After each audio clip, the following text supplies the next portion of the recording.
morphing picks that are garnering bans. The Kiana is the first one that I want to point out, as this has begun to terrorize the carry jungle meta we have seen this playoffs. And two champions that I had noted in our kind of pre-analysis is talking about Poppy and Galio, champions that really we haven't seen Creme pick up in the Galio up until that one of those last games up against Weibo. And ever since Chris left the roster, Top Esports have just been avoiding this Poppy champion like the plague. So I like that alongside the Nico to take that away from On. We're already getting the Annie here for Creme, so easy setup. And now breaking up that duo with a Wukong, who we have, at least as a broadcast, have agreed that one of the most strong champions considering the rest of the jungle pool has really been nerfed. I'm going to lock in this Alistar with one of the more scrutinized players for some of his positioning when it comes to taking fights, maybe looking for vision. Alistar, one of the more forgiving champions, obviously with that Unbreakable Will, but a pretty big ultimate to look out for. And also, if we want to see Creme maybe dip into those melee champions early, anytime you see an Alistar, you got to have the Silas in the back of the mind, you think, but we already have the Annie already coming across. I was going to say, Slayer, I was already bringing the Hitman Hammer, brother. We were about to, I caught it, all right? Listen, it was close to my head, but I caught it. And we caught ourselves a pretty powerful combo, right? Because we had Kanavi with the J4. You got the Tibbers. You got a phosphorus bomb from this Corki. There was a lot of burst layer damage for one of the best junglers in the LPL to try and set up with this Jarvan pick. I think it also just means that Top Esports are going to have a much stronger early game in this, and that is really where we've seen Top Esports have some of their best success, which is when they have a lot of pushing lanes, when Kanavi can go for an invades and really be that jungle purist, put himself at an advantage versus his opponent, and find early angles. Corki's going to be a lane bully versus this Kai'Sa, but level 6s does mean that BLG will have the ability to start to make some plays happen, especially around these objectives. So second round of bans here. Already going to be looking at a support pool pinch going on to Hong. Expect that with the Alistar, you're kind of soft locking away the Rel. We also haven't seen Nautilus quite yet show up, so wondering if that is also going to be a pairing that we'll see alongside the Jarvan and the Annie.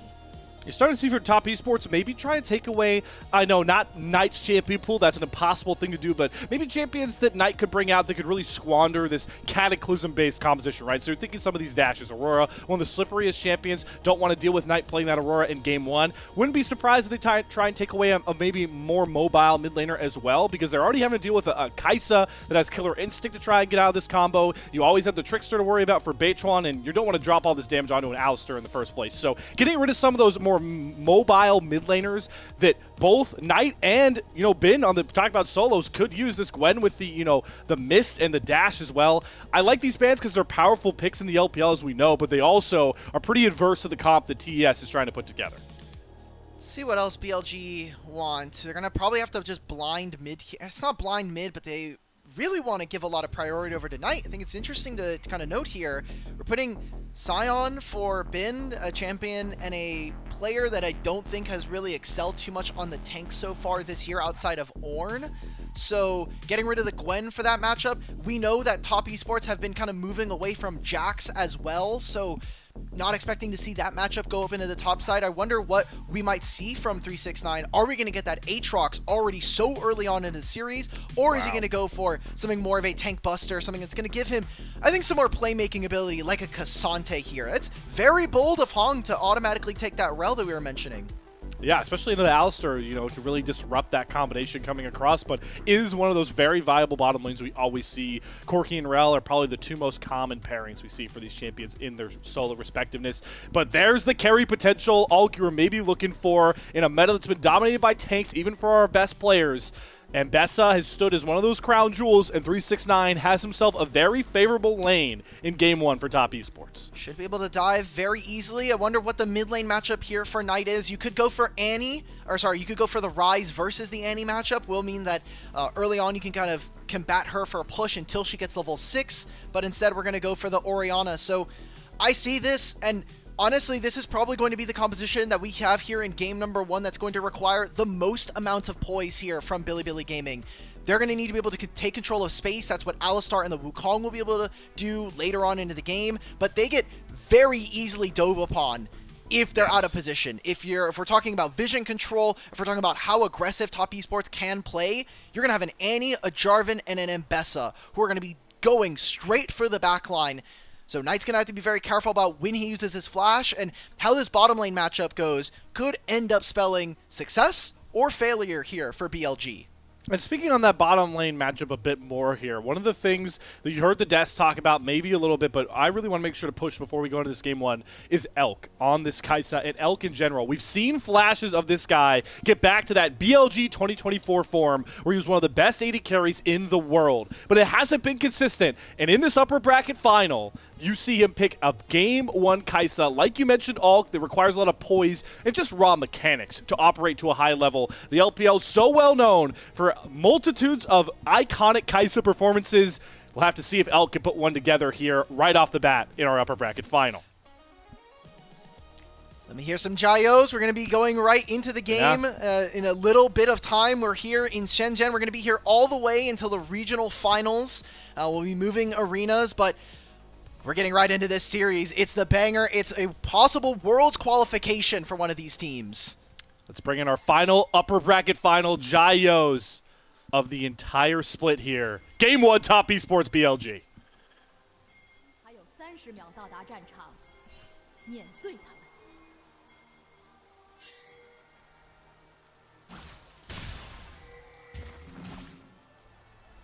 Okay, I think we're getting crowd the mic fan diffed leaders, again. there we go. I heard some of them, but maybe it'll get better as the series goes on. I know we saw during the BLG IG series, it got pretty loud. JDG AL, another one. Or AL versus IG, I should say, just last night. It was pretty fun. So already we're seeing 5 point here for Top Esports, not bad. And as this game develops here, Slayer, what we need to be tracking is our two junglers. And specifically for Kanavi, he will think that he will have the ability to make a lot of action happen early, but later in the game, you're going to have a Jarvan Cataclysm that stops Knight from walking forward, that is maybe going to have to force out either a summoner spell or a defensive ultimate slash basic ability out from either Beichuan or Elk. It's such an interesting jungle matchup for game one because the way we've seen Kanavi go about the early game, right, is a guy who is really committed to his full clears and wanting to get strong for those later fights. And he's playing this Jarvan, like you mentioned, that you want to be able to impact the map pretty early on, maybe skipping camps to do so. And the adverse here for Beichuan is he's playing that Wukong that really needs a power clear to get to level 6. It's all about the Cyclone. But Beichuan is a player for BLG, has been a guy willing to make those sacrifices in his clears, weaken his own champion state to benefit his other lanes. So the fact that they're so diametrically opposed with their champion picks in this game one, glad you point out, we're going to need to track that very heavily as we already see Top Esports bottom lane getting control of level 2 as to be expected into one of the weakest AD carries in early game, Elk's Kai'Sa. Oh, hey. This Alistar is also a big slouch, right? True. This champion get a headbutt, that's about it. So we'll see how this lane continues to develop. Not expecting too much action. Again, the Alistar, in theory, should be able to stop whatever Hong is able to do.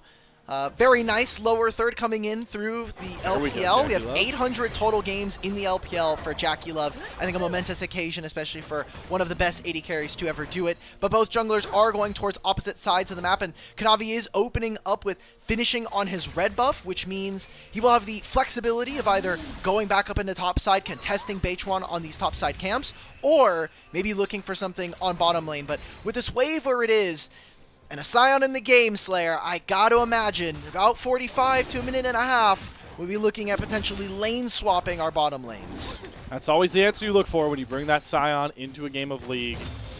And it makes even more sense knowing, like we talked about with this bottom lane, that the Kai'Sa and Alistar are trying to coast through these early levels. But we talked a lot about how 369 should have a lot of control in this top lane matchup. Ben's doing a pretty good job not only trading back into this Mbessa, but getting some valuable grasp stacks. So he holds on to a bit of a health bar advantage. But both junglers not going to really look that way currently. They're just going to trade their Scuttle Crabs perfectly. And like we talked about, this is what Kanavi wants to do. First clear, get that all the way done and dusted, and then he'll be out on the map to try and get Top Esports ahead. Could be an angle here. Beichuan's going to skip over the Scuttle. 369. And oh my god, I love dashes. the amount of it. Yep. Just gets right on out with the Drakehound steps, so it's going to be fine for now. The wave is bouncing away from him, so I think he's calling the bluff of Beichuan, saying, look, you have to reset, you have to be ready for that timer in 3.5 minutes. Creme is pretty low and doesn't have very many angles to push this wave. Kanavi is in, proximities on making his way over here. I think Creme holding onto that stun for so long maybe stopped Beichuan for going for that play, but like you called out, that look towards the top side, it gives Kanavi that little tempo edge And he's going to immediately use that with bottom lane prio effortlessly to start stealing camps away from Beitron. This is why Kanavi is so damn good in the LPL. He's able to take those very minute leads and expand on them further. It's why that's a tough timer. Yeah. That is a very tough timer for him to find, because it's literally just as it's respawning, makes a wave alongside his bottom lane. So good preparation coming in from these two different roles on top esports. Creme most likely just going to call his jungler over to help him push out on this wave, get him a reset as he still has not used the teleport quite yet. We're not actually getting a lane swap. It seems like Bin is going to have to just teleport back into that lane, and we're committing to these lanes, so I think an interesting choice here from BLG. See what exactly this can garner for them, and maybe tell about their game plan through Beitron. Partly maybe it's the fact that Bin was able to get himself a pretty safe back in that early phase and feels he's got pretty good odds into 369. That Bessa does take some time to come online, as strong as we feel about the champion nonetheless. So yeah, we still have no swaps coming across. Both junglers clearing back down, and we'll see if top esports can get that bottom lane prio going again. Could set up for a pretty easy Drake take if Kanavi wants it, with ultimates coming online for those solo lanes. Corki coming back to lane, still wants to be able to do a little bit here. 369 is just going to trade. Will mean that he won't have this ultimate if there is ever going to be a play, but I imagine that with 2 minutes before the Grubs, not going to be too much happening here. This could open up an angle where 369 loses his teleport and his flash. I wonder if Bin's just going to use that unstoppable onslaught immediately to throw himself into 369. There's the dashes down. Beitron, though, again, just covering for his top lane. He's actually going to cancel the back here. Bin's going to get this wave under, so he's going to be able to buy himself a bit of a time to roam on down. But, again, not much to be found here for Beitron. Just maybe trying to make sure this Mbessa doesn't get out of control from 369. Hold this as maybe there's an engage here. Maybe try to get a summoner spell out of Elk. Doesn't end up happening. Beitron, since his reintroduction into the lineup here on BLG after their first game going into playoffs versus JDG, I feel like Beitron has felt he's a little bit more empowered in this composition, that he can have a little bit more say. That right there is a great excuse to leech experience from your top laner. Oh, flash Kanavi into the Cataclysm. There is no world where Knight gets out of there. Kanavi, elite precision to grab first blood here for top esports. And instead of going for the dragon, he knows he only has a limited amount of time. Hong is doing the blue buff for him, leashes it over to his jungler, so that is now 2 camps. The kill onto mid, and Knight, with no summoner spells, is in a world of hurt. Oh my god, it just goes over to Kanavi, man. It may be a good ways away with how many of the games we've played in the LPL, but this was our Split 1 MVP, and it looks like he is back in that form, just like he's been all playoffs long. And how much of a big help is that, all knowing that the matchup that you heard the Des talk about endlessly, Knight versus Creme, the last couple times we've seen this, it's been so one-sided. What a relief to get Creme some more breathing room, now knowing that Knight, that Orianna, is going to be flashless for these next couple minutes that you pointed out are going to have some pretty big fights. Grubs are up and on the Rift now. Yeah, Sion now has invested the ultimate. It feels bad because Knight is actually doing well for himself. 369 has to use the flash just to get access to this minion wave. I think fine enough. We're going to see that top esports are now, with them recalling themselves, getting that access onto the bottom side. They're going to look to trade for Grubs. 369, he will have ultimate, and he needs to save it to make sure that he has the unstoppable. And a great use of those Drake count steps and all those abilities to clear out the minion wave, prevent any access, and it's just going to be that trade of objectives. Kanavi has it mapped out. There is a ward in that Drake pit, so all this information towards Kanavi as they secure the 3 Grubs for that later first Drake. I know it's been a trend in the LPL. We're kind of used to these first Drakes coming later, but it still is such a win for Kanavi this late in the early game to be able to trade the 3 Grubs for just 1 first Drake. It's important also that Corki is going to be alone in this top side safely, because all Rel has been doing has been dropping experience. We'll actually see that represented in our 2 supports coming into this play.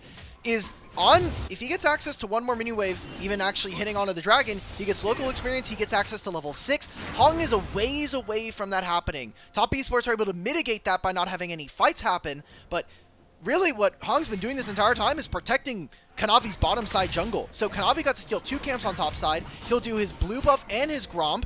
And all this is a single lost wave here for 369. JackeyLove's going to come back and feel perfectly fine. So The perfectly crafted early game for Top Esports to make sure that Kanavi is up and running. The only real blemish so far for Top Esports for this early game is going to be the gold lead that Ben has been able to grab himself on that Scion. I know, it sounds really weird to say out loud, guys. Nice, a man. Scion Good one. with a gold lead in the early phase, but it is what is keeping this gold a bit closer, despite the fact that Kanavi is nearly 800 gold up over BLG at this current juncture. Comes the perfect execution. Just imagine he's going to be chunking Ben. He should be fine. Yeah, Ben's just too healthy. There's no item on 369. So again, Ben's going to be happy to just get that ultimate out of the lane state for the next couple of minutes. JackeyLove as well catches another wave. Hong doing all that he can. He's basically spent the last 2 minutes sat in bot lane jungle to protect his camps, also contest vision, as we are going to have Dragon spawning in 3.5 minutes. Knight has not been punished so far without his flash.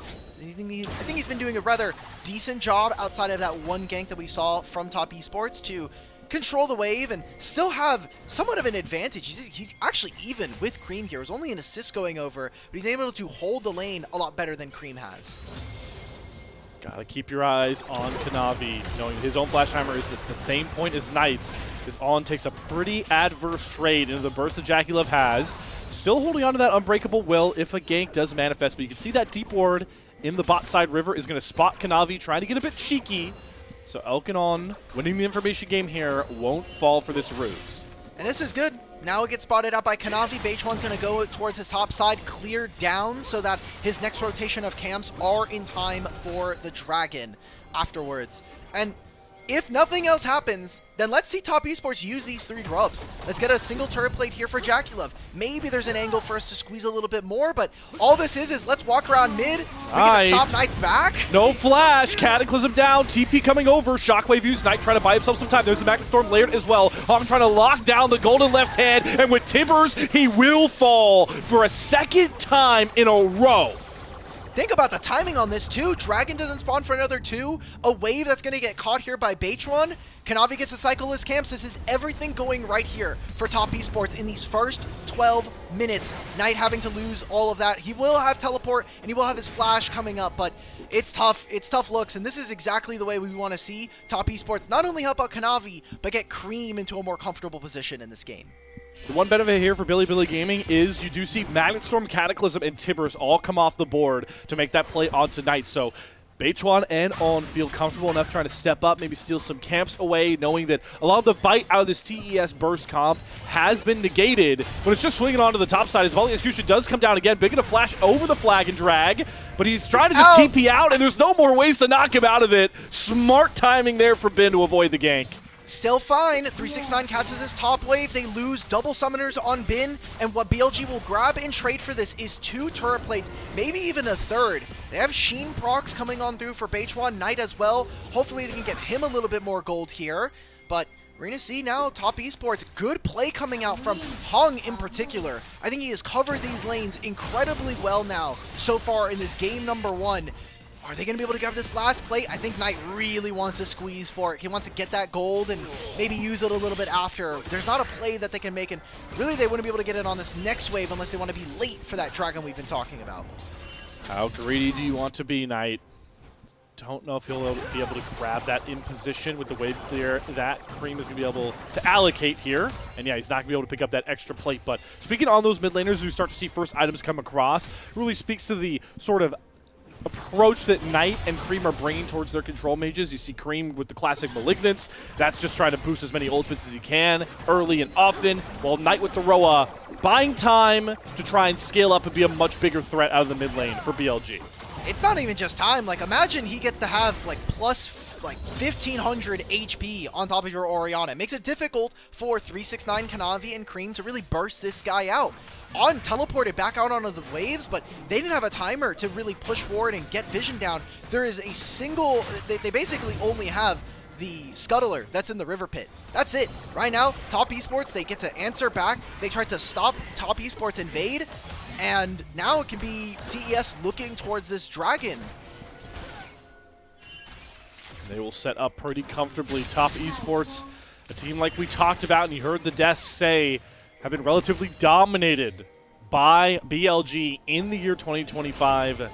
Look like that is all past history The way they are going through the motions here behind their split one MVP jungler Kanavi, and they will shut down that Dragon Stack win con. So Kanavi grabs the first 3 grubs to give TES agency to get more gold, and now he evens up the Drake count.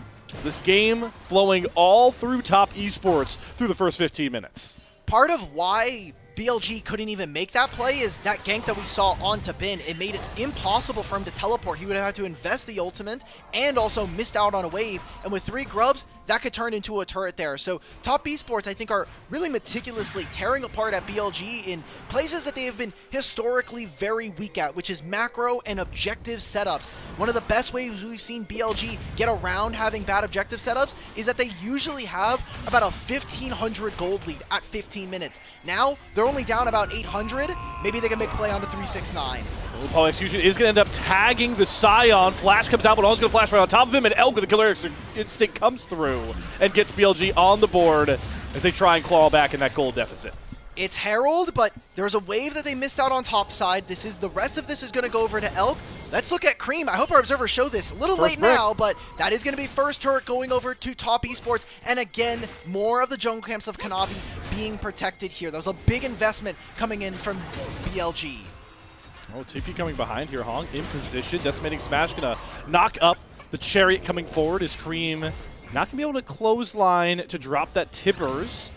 But the CP does, more importantly, cover that top lane turret. Gotta think that's the main reason Creme shifted up towards this top side. That is a tactical redemption as well from Hong. How annoying does he really want to be?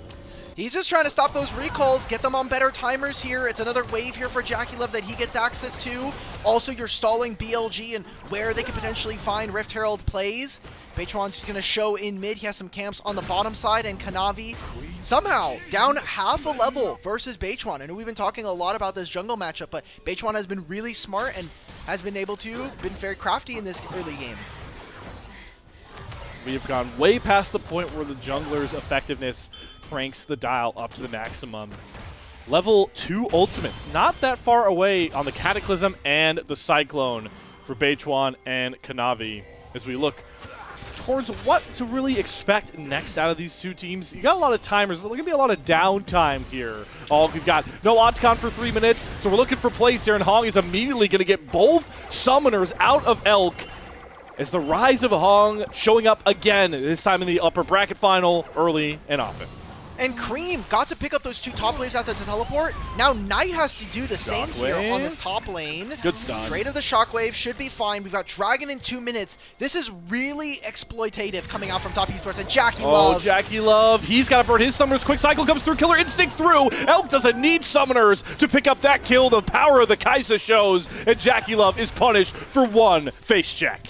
There we go. Okay, that is finally some breathing room, because it's felt like while BLG have been able to make good on some of these plays, they've been able to really nickel and dime top esports. It has felt like it has been top esports dictating the pace of the game to their opponents. Finally, JackeyLove makes a massive mistake, loses both his summoners, so him and Elk are going to be on the same wavelength here, but I will say, Slayer, going into this fight around this dragon, I am looking at potentially 2 items here for Elk. If he has a completed Rage Blade, that's going to be way more impactful than a Muramana that is still stacking here for JackeyLove. And not to mention our 2 supports, a redemption way above finished here for Ong in comparison to Ong. And for Elk as well, just not even complete this Rage Blade, that would be big as well, but the playmaking ability of this Kaisa, knowing that you've already got 2 upgrades to your kit, especially with that invisibility, is going to be huge. As Knight senses something in the Force, the TES are looking to overload towards this top side. They will grab themselves the second turret. Knight not going to play with his life to try and defend that. So despite BLG making a bit of a comeback here in this mid game, top esports still command a lot more of the map right now. And that's going to be very big when you look at Otacon in about a minute time, and that Dragon in under a minute. Turret here taken by Bin, gives them gold. Doesn't mean that Elk finishes his Rage Blade. Yes, it does. And Knight, that's the last top wave he's going to be allowed to take. 369 will have to teleport and join his team later on. Same thing with Bin. In terms of who joins late and who that tends to kind of give an advantage towards. I would say that Top Esports want to be a little bit more explosive, so again, being there first on the play, but BLG have a lot of champions that require them to have setup. You have to allow for this Orianna to get her shockwave combos, and you have plenty of ways to do that, but it's whether or not we're going to actually get that kind of explosive action going into this fight. That was the big sell of both of these comps out of game one. Explosive combos and team fighting. And really hasn't shown up except for a couple picks. 4 measly kills in 20 minutes. But that number is looking to change here as TS are forcing their way into this bottom river. BLG already trying to conquer the challenge of this Infernal Drake. When does TES pull the trigger? Kanavi gonna go for the flag and drag, gets the knockup Cataclysm, and they've completely stun-locked Knight. He flashes, but still ends up falling, and Bid's next to drop as well. BLG get the dragon, but they pay the price with their 2 solo lanes, and they are adding on it. On goes down as well to JackeyLove, the Cyclone over the wall. 369 trying to dive after the last 2 kills, but he doesn't need to chase them down. They've already feasted on Bilibili Gaming. That is exactly what Top Esports wanted to do, and I love the creativity. We're not just going to dive right into the pit where there's an Alistar who's going to knock us away. Let's dive away from all of this setup, all of this Wukong and Alistar and Kai'Sa nonsense. Let's get straight onto Knight, get his flash as well. Herald's going to be spawned in mid, but it's just pity prizes at this point, Slayer. It's going to be an Otacon and a fight win going over to Top Esports. Oh, you talked about it. The one big strength the Top Esports really bring into this series is how much better they, and I want to give most of the credit to, Kanavi is on the map. We see so many times endless LPL games thrown with Otacon's Resistance Shred for the best buff that the game has to bring, and off of this play, they get it for free, no fight even needed. And just look at this, right? Look at where On is. This guy's doing nothing in this fight. This is incredible start here for Top Esports, and I think cherry on top is Knight flashing a little too late. Maybe it's caster curse from us giving our MVP here over on LPL English, but this game number 1 has been anything but a performance coming in for Knight. A lot of focus from Top Esports, where the last series we saw from them, Knight absolutely destroyed Creme in that 3-0 in Split 2. We heard the desk talk so much about how Creme really could be the one to push the ceiling for Top Esports, but it's a team game, and he's being elevated by the play Kanavi is bringing to this game 1. You can talk endlessly about how much more you want out of Creme, but this team in Top Esports lives and dies by the form Kanavi is in, and he is in pristine form through 22 minutes of this game 1, looking for a ticket back to the grand finals that eluded him in Split 2. As a fellow AD carry player, I feel bad for Elk, because he had his 2 items, he was ready to fight, and we biffed that as ready to fight. They're going after Kanavi. Cyclone down as well. Shockwave landed. Kanavi is cut through. Split 1 MVP sent to the gray screen. How much more can Bilibili get off it? With Knockup City, they surely can find themselves a double, and that double goes back to the golden left hand we've been so critical of so far. But can they make a play on this mid lane? Creme can rotate back beneath his turrets. Maybe it's a single turret here taken, and they can grab some jungle camps. You can see that Beichuan is currently on the bottom side of the map, but on the opposite side, 369 is trying to push some pressure on the top side. Is a good punish there from BLG, one that maybe we weren't expecting, and obviously Kanavi saving his flash for future fights. Whew. 369 giving Knight something to remember for the rest of this game. Just a couple of combos for that Bessa, and he is down way below half HP, no matter how much health he ends up stacking. But good to see BLG punch back. It really already feels like this series and this game is a heavyweight boxing match, the way we've thrown blows through the first couple of rounds. And here's a look back at BLG's really big first uppercut. Wow, is that just a single ward? They know that he doesn't have flag and drag, so he can't get out. Good CC layering between the Scion ult, the Wukong as well. And I want to know, as we get out of this replay, check the experience totals for either side. Which team? Oh, we don't have time because we're just fighting. There's a molten pit under Beichuan and On. And we see TS answer right back with their own combo for a 2-piece. I was going to say, there was a level and a half difference between Beichuan and Kanavi. Beichuan had been doing a fantastic job here in this game. Oh, JackeyLove caught the MVP of Split 3, cut down by Elk, and he flashes over Hogs, stun as well. LPL Kai'Sa impressing as always, but they're going to dive under the tier 2 turret. He gets away from Hogs engaged with a flag and drag. Is more than enough to knock down Elk. and it looks like Ben is just a little bit too late to arrive to the party with Grubs. TS are going to knock down a mid-tier 1 turret. Now they're going to take a look at Knight, who's thankful for that blast cone spawn. All this to say, we got their mid-tier 1. We also were able to get some pretty key ultimates out from our opponents. Most importantly, the summoner spells that I'm looking at, Elk using his flash. There's a dragon spawning in 30, and if there's a team fight around one of these objectives, the Baron has a very similar timer. So Top Esports need to keep the pace of this game going, because there's going to be a moment here on 2 and 3 items where BLG are going to be a lot stronger than their opponents. Who's dealing with this Scion? It starts off with a great pick onto Beichuan. And like you said, the lockdown onto these targets. We talked about how effective this Jarvan could be that Void versus Seeker. non-mobilities. Yep, this is just JackeyLove getting caught out. This has happened twice now in this game. Elk has obviously not been a stranger to this so far. But it's the difference that having that Void Seeker upgrade brings. You hit the first one, you get the cooldown reset. Elk hits the second one. Without that little niche part of Kai'Sa's kit, JackeyLove does not end up picked off like we saw. And now the pecking order will be set up for this Baron on the Rift in the top side. Ooh. But look at 369 right now in the Drake pit. He's taking this dragon. He has teleport for this play, so BLG might feel a little pressure to start the fight. Sion's going to come on through. They want Creme. Good flash. Creme gets over the wall now. Ben's a bit out of position with a high health bar, but look at JackeyLove. He's sectioned off away from the rest of the team. So right now, TS don't have a lot of punch behind their kits. But JackeyLove is able to creep his way back up. The rest of TES bring the line back forward. We start dancing around the mid lane. I'm going to look for the first engage onto Kanavi. Gets chunked out very, very low with the Magnustorm. Turn comes out from Hog. And it is absolutely glorious into the Cataclysm dunk down. Elk's gone. On's joining him. Maybe all of BLG will go down. Hog just gapped Bilibili, and he's going to send them home. 4 kills to nothing.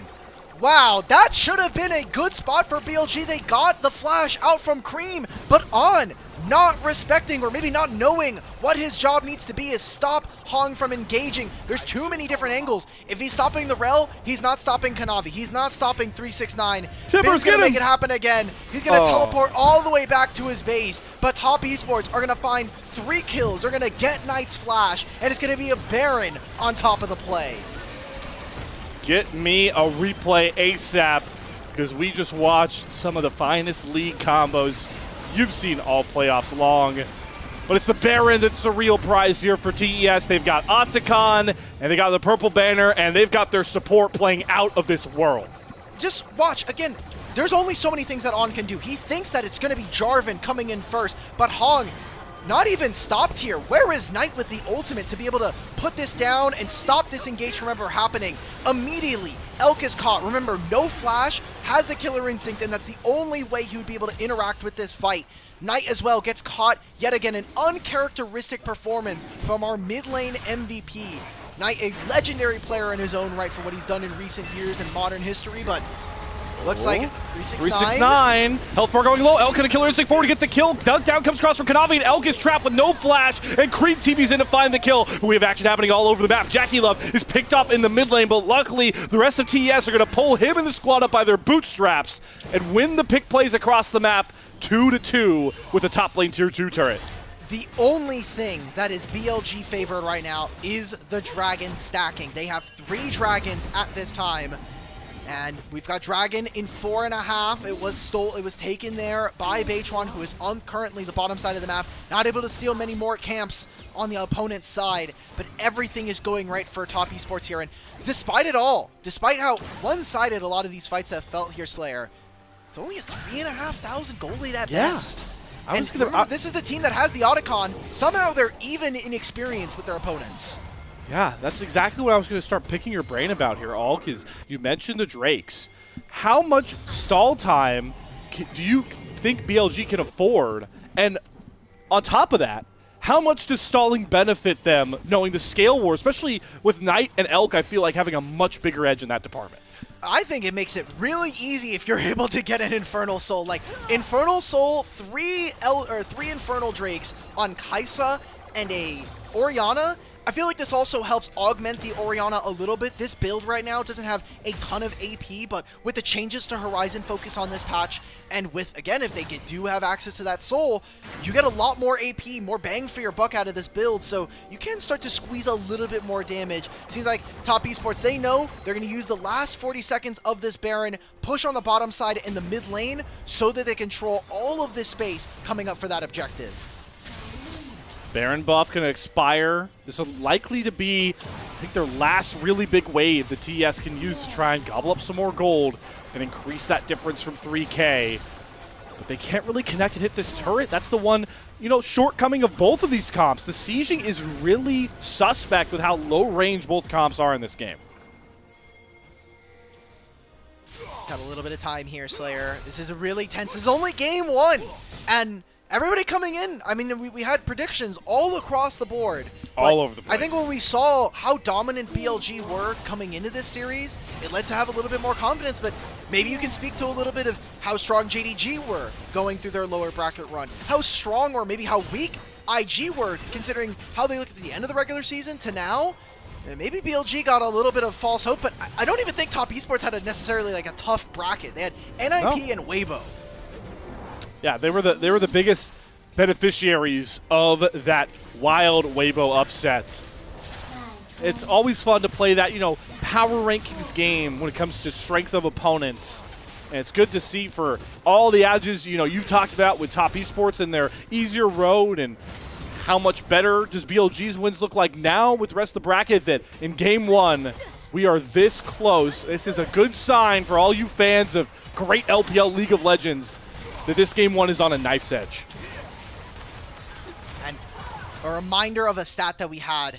BLG in the last 2 years with these rosters versus Top Esports are 11-3 in the LPL, 5-1 in best of fives versus Top Esports. It is a domination. And it was with different rosters. We had Shun and Yagao, we had then Knight and Shun. So there's been a lot of different changes coming on through. Top Esports have made a lot more roster changes than their opponents. But I think the fact that we have seen domination from BLG no matter who is on the starting five does, I think, lend a little bit of credence here. And the surprise that we have right now against Top Esports, who are in a lead, and we're looking at that dragon coming in a minute. All summoner spells. This is probably the most even objective fight that we have seen for a large portion of the game. Got double Seeker's Arm Guards completed for Elk and Knight to maybe buy themselves more time, as we talked about how they really need to play these fights with the utmost poise of anybody, with the constant threats TES are going to have. Backline isn't really a reality in this game for BLG. It's how they can pilot around those snap engages. The TES are biting at the chops to set up right now in this bottom river. They have the vision control. We'll see who can grab this mid lane priority. And more importantly, how hard does BLG want to commit to getting Infernal Soul now? They don't have a ton of vision. They're going to have to fight through all of this fog of war. 369 is also looking for a flank. It is up to Bin to mark his enemy top laner. Elk already missing a third of his HP. That's the Scion ult as well. BLG, not enough poise here around this dragon. They're going to use the redemption to get them back up to snuff, but that's still a dragon that is most likely going over to Top Esports now. Yeah, Bilibili Gaming are a team that poise has not always been a word to describe them. You talked about how their macro can lack, but also their respect of their opponents and timings has been apparently an issue at many points here. So this is a big spot already to show that resolve and be willing to give away this dragon. And it looks like BLG, with Baron spawning, are more than happy to make that gamble. JackeyLove and Kanavi are going to come over. 369 can teleport, and it is too late here for BLG. They have to be able to pick up other waves. There are not enough spots on this map right now for them to be able to get gold, and that's becoming more and more problematic for them. Jungle camps are going to start to get eaten away at, and I wanted to note, once this lower third falls, Knight is, despite it all, 1,500 gold up on his opponent. The only reason we're seeing Top Esports with an overwhelming gold advantage right now is the top side of the map. So 369 and Kanavi need to get work done here in this game. BLG, they're now first to the pit. Top Esports, they got some of their recalls in. Can they enter? It's a dark, dark world in that river, but as they get light on the Baron, is way below half HP, and they're trying to mark Kanavi, who does flag and drag on top of Knight, drops the Cataclysm, but it's onto both the takes. He's trying to lock on a bit in place, but the Baron is going to be finished off here by Beitchuan. Fight breaks out, Cyclone down, 369 trying to fly after the carries. On's going to sacrifice himself first with the Trickster. Beitchuan gets out of the pit, so Bilibili Gaming only cost their support's life for Baron secure. Masterful steal there coming in for BLG. Top Esports thought that they could maybe muscle their way through that fight. Unable to do so, and now it turns into them losing the Baron. Oh, Shockwave on the Creme. Yeah, and he has to flash away from Beitchuan. Great flash for Beitchuan back. He gets away from the Timber stun. 369 is trying to push the damage to the front line, but Elk has more than enough to turn it right back at him. TES are starting to panic, Elk, seeing their lead slip further and further away. Creme loses his flash. I thought maybe with Elk not having flash for that fight, it was going to be a lot more difficult for them, but it turns out if 369 is by himself into 4 members and there's a Kaisa with 4 items, it turns out you can't just kill the M-Pesa. We're going to look at this replay one more time. Beitchuan can jump over if he really wanted to use the Blast Cone, decides not to. Flashes out of getting Tibber stunned, but where is 369 in this play? There's no ultimate here. We used our public execution on the Baron and we missed. We have to understand and respect the enemy's timers. Dragon spawns in 3 minutes, and I think BLG have bought themselves a lot of breathing room here in this game, thanks to some of Top Esports' shortcomings. And the spoils of that Baron as well. We talked about how many turrets TES had in favor. That's standing gold for Bilibili Gaming to pick up on the swing, so they get all the Tier 1 turrets off the board, and are now trying to threaten in the exact mirrored spot that we saw TES have just a couple minutes ago, hitting on to an opposite side Tier 2 turret. And unlike earlier for TES, Bilibili Gaming are strong enough to knock it down and look for more. They can continue to go. This is the team that doesn't have 3 Grubs. This is the team that lost feats of strength. BLG Hong may have just found Hong. Hong looking for the engage, just try and buy himself some space. On with the Unbreakable Will is very, very tanky. Both redemptions drop. Shockwave hits onto Creme, and in goes 369. Trying to find these backline targets. The Cataclysm doesn't matter this time, because Elk gets the free hit and burn through Top Esports. No one can deal with these tanks. It's supposed to be Creme, but he doesn't have the magic penetration to do so. JackeyLove, even with all of this true damage, even with all of this armor shred, cannot hit through tanks. This might be the end here for BLG. They've got another minion wave and still Baron at their backs.